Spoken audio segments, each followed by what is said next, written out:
Rádio Petroleira, a voz do Sindipetro RJ, apresenta programa Setor Privado Mobilizado. Você deve rezar pelo bem do patrão, esquecer que está desempregado. Você merece, você merece. Olá, internautas, navegantes, companheiros, camaradas da Rádio Petroleira, questão de soberania. Estamos ao vivo, em tempo real, com mais um programa Setor Privado Mobilizado. aqui na Rádio Petroleira, programa que é de responsabilidade da Secretaria do Setor das Empresas Privadas do Sindipetro RJ. Hoje o coordenador é nosso amigo e irmão, professor Ivan Luiz, o homem que sabe pedir. Vence na vida quem diz sim. Vence na vida quem diz sim. Vence na vida quem diz sim. Vence na vida quem diz sim. Olá, companheirada. Essa música do Chico Buarque lembra um momento muito triste da nossa história recente, mas infelizmente, essa é a nossa realidade ainda, porque nós não aprendemos a fazer da democracia, que é um limão, nós não aprendemos ainda a fazer uma limonada. Então, o patrão, seja ele quem for, quer que o empregado seja um dominado e sempre diga sim aos seus interesses. Certo? Antônio dos Reis Furtado, nosso diretor da Secretaria das Empresas Privadas, do Sindipetro RJ. Boa noite a todos os nossos ouvintes, evidentemente, né? Grande boa noite também ao nosso grande companheiro Bernardo, que está aí presente com a gente, né? Realmente é uma verdade, né, professor Ivan Luiz? Acontece que, de repente, essa democracia que nos custou tão caro, talvez até em função disso, que o povo ainda não consiga tê-la na sua amplitude. Mas, evidentemente, e isso é um problema de formação, nós também somos responsáveis por ela e nós precisamos aprimorá-la para passar para essa geração que está nos substituindo. Mas é preciso que haja uma participação não só nossa, como também deles, para que a gente consiga reverter e para que a gente consiga ter uma democracia plena. É verdade absoluta as palavras que o nosso companheiro aqui, Antônio dos Reis Furtado, proferiu nesse momento. Então, dando continuidade à função social da empresa, por isso que nós estamos fazendo esse trabalho, essa pesquisa, para sempre procurar levar o maior número de informações possível para a categoria, para nós irmos ampliando a nossa consciência e diminuindo os nossos limites. Não é, Furtado? Com certeza. Então, nesse programa de hoje, vamos tratar ainda, antes de nós entrarmos na quarta série, né, que nós estamos no próximo programa, então nós vamos falar sobre a função social. Depois, no outro programa, vamos falar da função social da propriedade. E depois nós falaremos da função social da empresa. Hoje, terminando aquele trabalho da unificação aqui do nosso direito, então, dadas as concepções dos juristas Miguel Reale e Sérgio André Rocha Gomes da Silva, fica claro a aplicabilidade dos princípios orientadores do Código Civil ao direito empresarial, uma vez ambas as matérias, tanto civis quanto empresariais, são regidas pelos princípios gerais do direito privado. E conforme Silvio Marcondes, já o eram nos Códigos Comercial de 1850 e Civil de 1916, aplicando ao direito empresarial os referidos princípios, como, por exemplo, o da operabilidade. Cai por terra, então, a tese de alguns juristas da separação das matérias comercial e civil devido à dinâmica e constante mutuação da primeira, uma vez que, corretamente aplicados os princípios, tem-se um direito empresarial social, dinâmico e concreto. Assim, temos os princípios da sociabilidade, eticidade e operabilidade.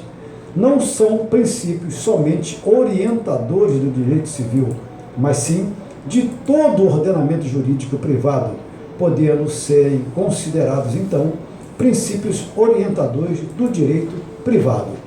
Terminamos aqui a parte de introdução, que foi aquela questão do direito à fusão, na realidade, né?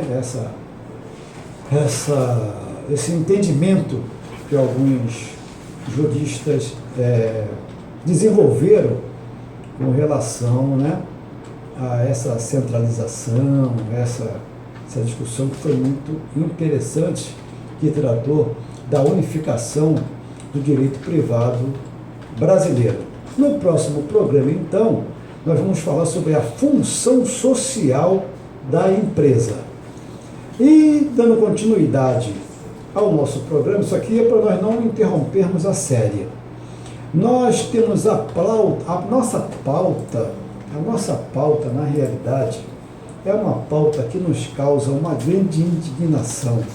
Eu e o companheiro Furtado, nós discutimos muito sobre esse item, porque é um item que muito nos aborrece, porque não é um direito de todos, e sim apenas para alguns, não é?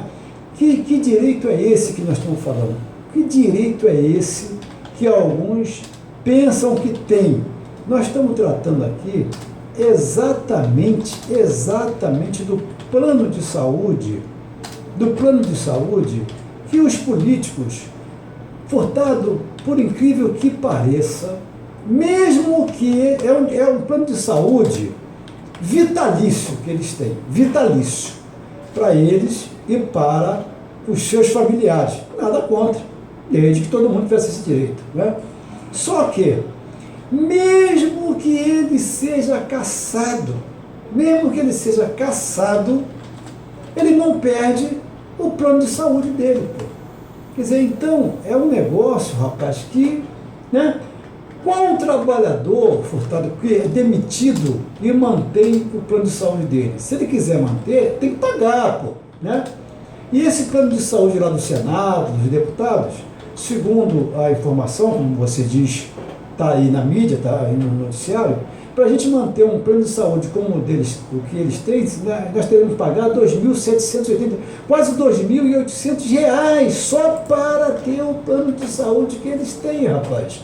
Então, Furtado, hoje, como é que fica o plano de saúde do trabalhador depois de uma demissão? O trabalhador hoje ele pode permanecer com o plano de saúde que é oferecido pela empresa após ele ser demitido, ele pode manter, né? Desde que ele pague, tá certo? Inclusive ele pague, obviamente, a parte que cabe lá, a parte da empresa, tá certo?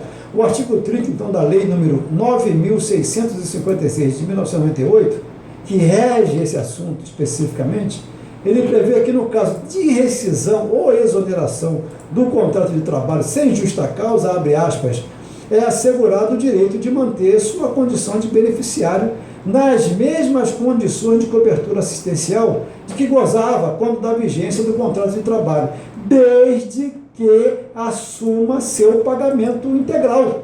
Isso diz um texto da lei. Por que para o trabalhador é assim? E para o deputado, para o senador, é vitalício, rapaz. Ele, quer dizer, é um negócio, rapaz, chega a ser a covardia. O mundo que ele vive é tão grande, é tão distante da gente, que acontece isso. Hoje na rádio Roquete Pinto, que eu sempre ouço de manhã, estava se falando de uma desembargadora aí, ministra, uma desembargadora, uma autoridade nossa, que encaminhou para a Alerj, um pedido de ajuda para a educação do filho. Até aí, né? R$ 7.200, pô. R$ 7.200. Os deputados estão analisando lá se vão conceder ou não essa ajuda de custo, entendeu? Segundo eles, na rádio falando, o salário deles é de R$ 30.000. Eu acho pouco. Eu acho que não deve ser só R$ 30.000, porque aí o desembargador, né, uma figura ilustre, impoluta, desse jeito, ganhar só R$ 30.000, né? Mas aí você tem carro, né? E quem é que bota gasolina nesse carro, não é verdade? Tem correspondências, aí tem uma série de indiretos que deve chegar a um saláriozinho razoável, que não dá. Aí estão encaminhando essa solicitação para ter R$ 7.200 para ajudar na educação dos seus filhinhos, entendeu, Furtado? O que você acha disso, Furtado? Olha só, companheiros, na realidade, a gente não sabe nem se isso é um motivo de piléria, né? Porque... Está na LERJ. Está na LERJ. E não sei se podemos levar para o lado da piléria, vamos dizer, da brincadeira. Se não fosse trágico... Se não fosse trágico, seria uma brincadeira seria agradável. Agora, uma coisa que você está falando, viu, companheiro Ivan Luiz, no que diz respeito a esse direito, e lógico, a gente não está contra o direito do senador, ele tem mais que ter direito. Agora, o mesmo direito que ele tem, eu quero ter, porque é um direito meu.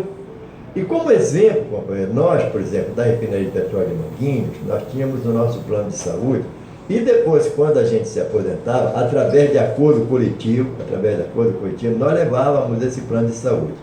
E nós pagávamos o correspondente que pagaria normalmente a empresa, né? Passaríamos a ter esse tipo de responsabilidade. Bom, a refinaria passou por todo aquele processo, né? Inclusive até desapropriado, e aí ela terminou com o plano de saúde. Só que nós continuamos a pagar.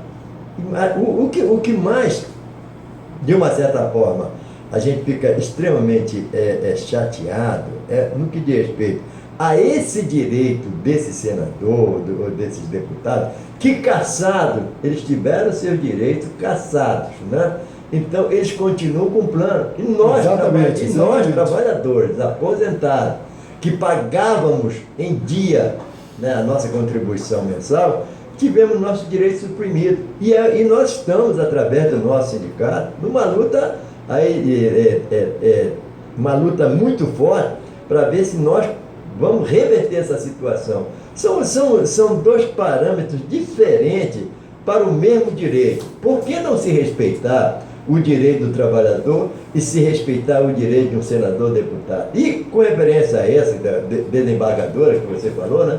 Olha só a grande diferença que tem de quem, na realidade, ela é uma funcionária e merece todo o respeito, né? Merece todo o respeito, mas também nós, como trabalhadores, temos que ser respeitados, sim, né? Porque direito, se for direito conquistado, e a gente sempre tem aquela expressão que aqui usamos, não são benesses, são conquistas dos trabalhadores. Em momento algum, empresa dá benesse, né? Como a gente mesmo fala, você citou aqui, né? Até como de repente de que tem a gasolina, tem isso aqui, que são penduricalhos, que nós não vemos isso com bons olhos, porque não queremos penduricalho, queremos sim ter um salário digno para que nós possamos, inclusive até pagar realmente, 7 mil que você falou? 7.200 para o estudo, deve se estudar onde? Né? Que faculdade é?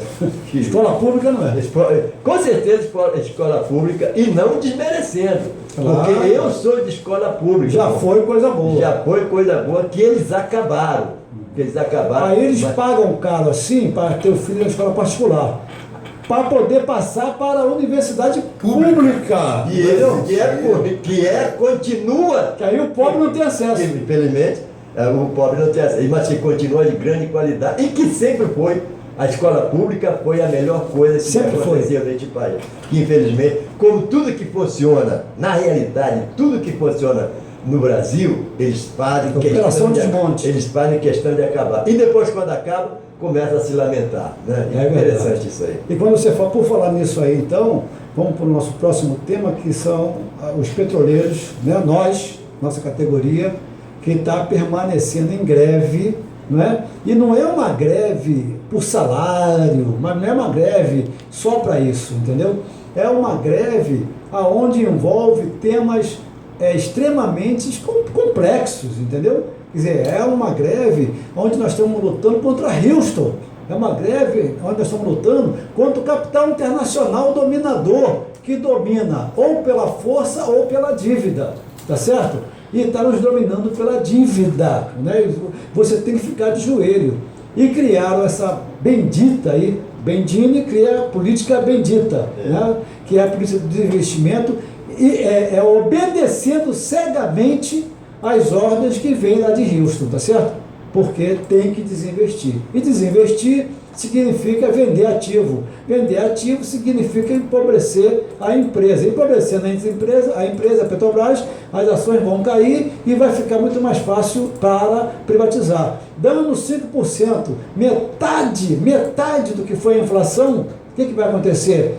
Vai gastar menos com o empregado, conforme o companheiro deu um informe ontem brilhante. Dos 300 milhões que a Petrobras teria faturado, 30 milhões ela gastou com a folha de pessoal, 10% só, entendeu? Então, é algo assim assustador, o massacre que está sendo voltado para a classe petroleira, para os trabalhadores da Petrobras, visando a privatização, como se a privatização fosse uma alternativa, uma saída inteligente, e está provado que não é. Então, nós estamos lutando sim por um acordo coletivo decente, minimamente decente. O que é um acordo coletivo decente? É pagar os 10% para chegar no 0 a 0 e termos 8% de ganho real. Nós estamos lutando por 18% de aumento e não vamos parar a greve se não for atingido esse objetivo. E, consequentemente, concomitantemente, parar a política para vender ativos, parar a política de desinvestimento, parar a política de não reposição do grupo de trabalhadores que optaram pelo PIDV, e está vago isso aí, está vago, entendeu? Aconteceram várias denúncias sérias na reunião que nós fizemos, a Federação Nacional dos Petroleiros, que nós fizemos com a empresa, com a Petrobras, com o RH da empresa, entendeu? Então fica esse nosso registro, que a greve continua e está cada vez mais forte. Os sindicatos que não são da FNP, que são da outra federação, já estão se aproximando da FNP, eles estão vendo quem é que luta verdadeiramente para defender o trabalhador, e eu tenho a impressão que depois dessa greve vamos ter que fazer uma releitura da relação das federações e os sindicatos, tá certo? Eu, inclusive, hoje até opto para não falar mais numa federação e na outra, falamos 17 sindicatos. Nós temos que unir os 17 sindicatos, entendeu? Eu acho que vai ser por aí a nossa saída. E então, dando continuidade também a uma outra pauta nossa, que nós falamos dos hipócritas lá do norte, os hipócritas do norte que se dizem defensores da democracia, nós estamos citando, como tem um artigo que fala, que eles são os maiores terroristas que existem no planeta, os lá do norte. Eles suportaram o tirano Batista e em seguida tentaram assassinar Fidel Castro em Cuba. Eles apoiaram o apartheid na África do Sul.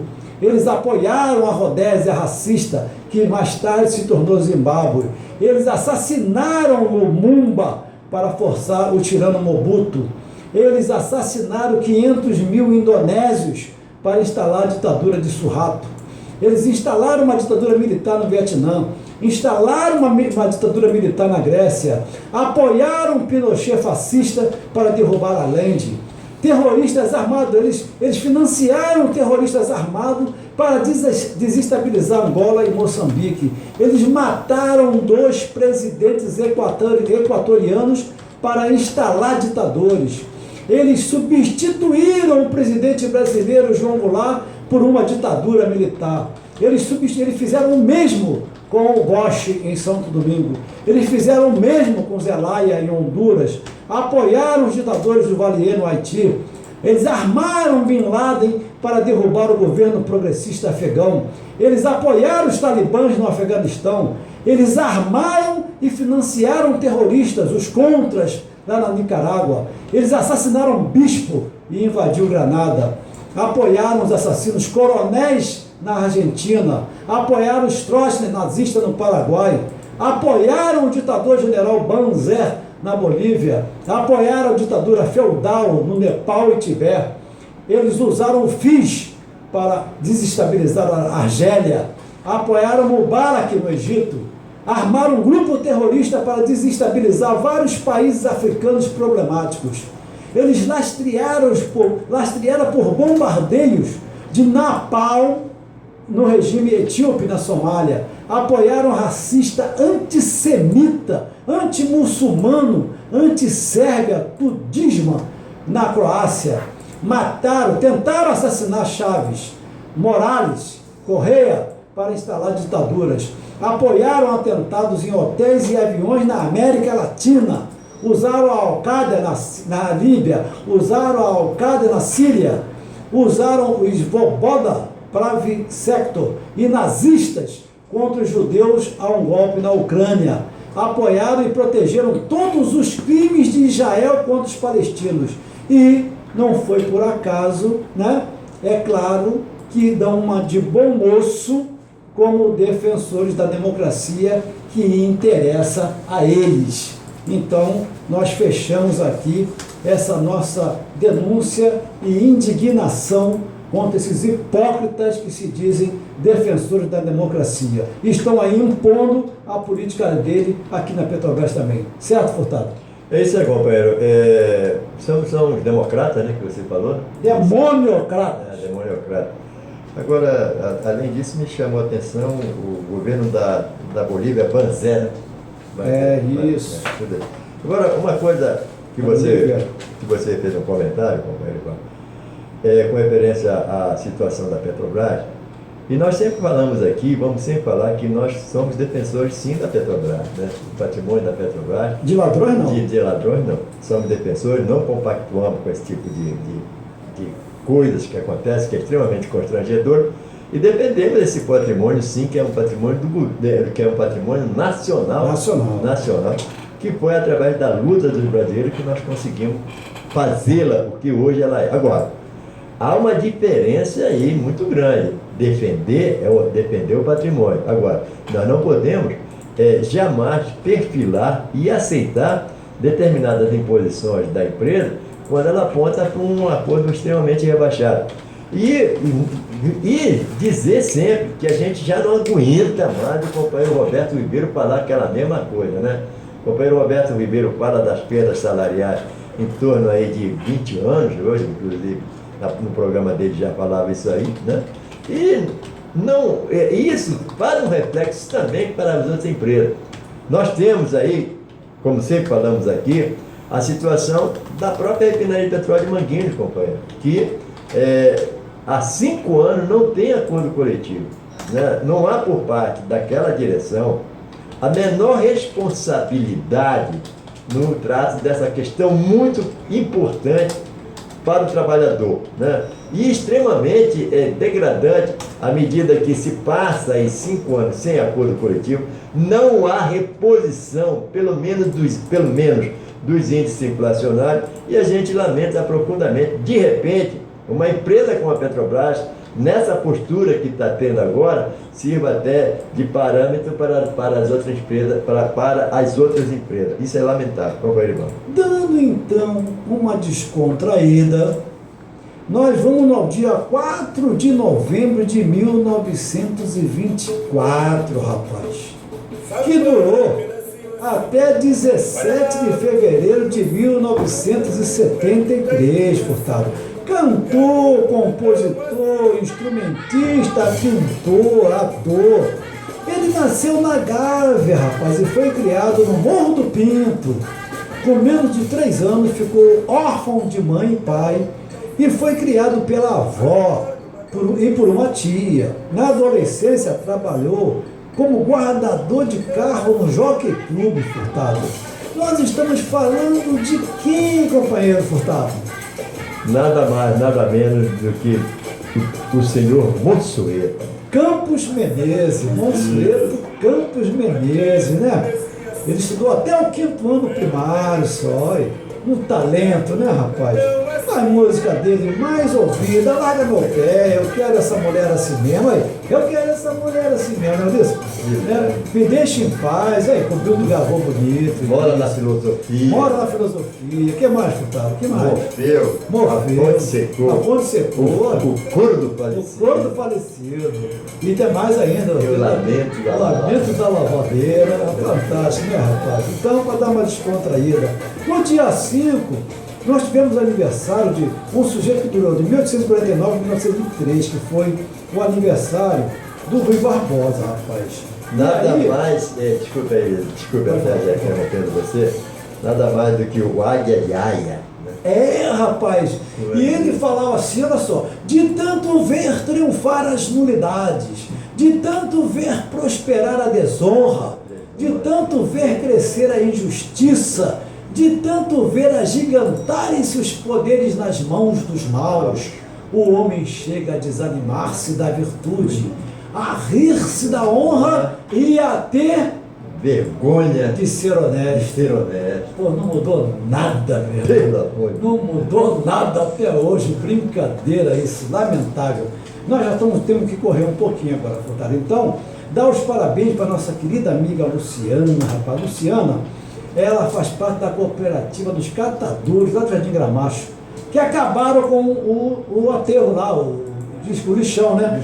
Mas não deram ainda o retorno que os trabalhadores do lixão merecem, entendeu? Eu tive lá na inauguração, lá com aquele chefe de gabinete da presidente Dilma, o Carvalho, Gilberto Carvalho, na inauguração de 2 galpões fantásticos, grandes, mas ainda falta muito e eu quero deixar aqui um alerta para atenção especial para os nossos companheiros lá da Baixada Fluminense, né? Lá de Caxias, lá do Jardim Gramacho. Em 1975, então, os jornais noticiavam timidamente a morte de Vladimir Herzog.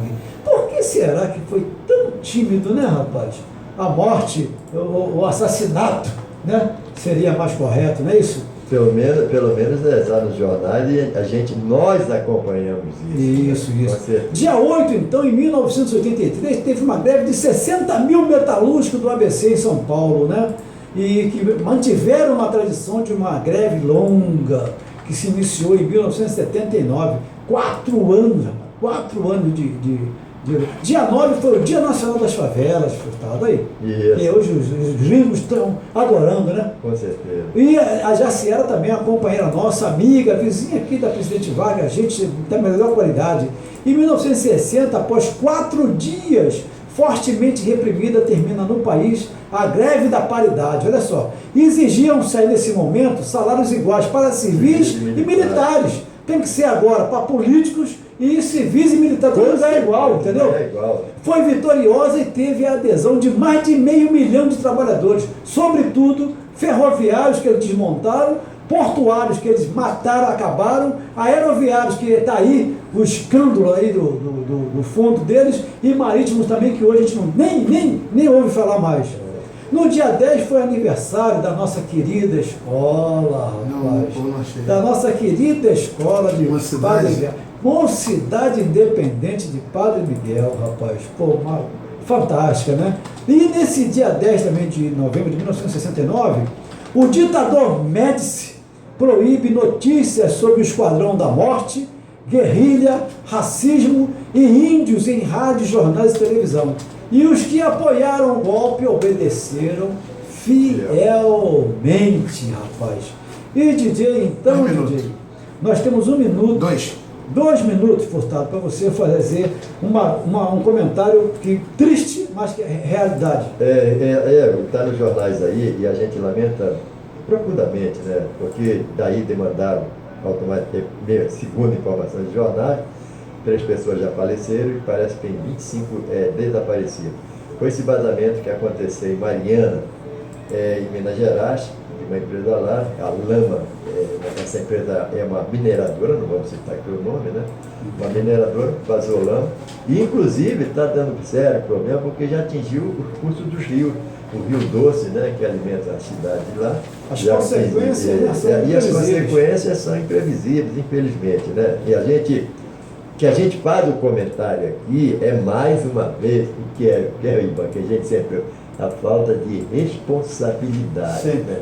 É sempre a falta de responsabilidade, e quem sofre é o pobre coitado que mora ali por perto, que não tem nada a ver com essa história, infelizmente ele sofre as consequências. É verdade absoluta. Nós temos muita coisa para tratar, mas infelizmente não deu, né? Mas vai ficar para o próximo programa, que a vida não para, a vida continua, e nós estamos já nos despedindo, né? E desejando a todos aí uma grande semana, uma semana de muita luta e de grandes vitórias. Nós temos certeza disso. E os detalhes desse programa estão lá no site professorivanluiz.com.br, na janelinha Rádio Petroleira, lá tem todos os links. E o programa editado está na playlist da radiopetroleira.org.br. Lembrando que esse programa ele é retransmitido toda quarta-feira, às 3 horas da manhã, ao meio-dia e às 17 horas. Quem quiser ligar para a rádio é o 21 2516-3742 e até a próxima semana, se Deus quiser. Assim o permitir. Sendo assim, estamos chegando ao final de mais um programa Setor Privado Mobilizado aqui na Rádio Petroleira. Questão de soberania. Sonato Candal com apoio técnico do Castelinho DJ. Estaremos de volta na próxima terça-feira a partir das 19h30. Aqui música, informação e prestação de serviços. Muito obrigado pela sua audiência e até o próximo programa. Até lá! Rádio Petroleira, a voz do Sindipetro RJ. Apresentou programa Setor Privado Mobilizado. Você deve rezar pelo bem do patrão, esquecer que está desempregado. Você merece. E manda,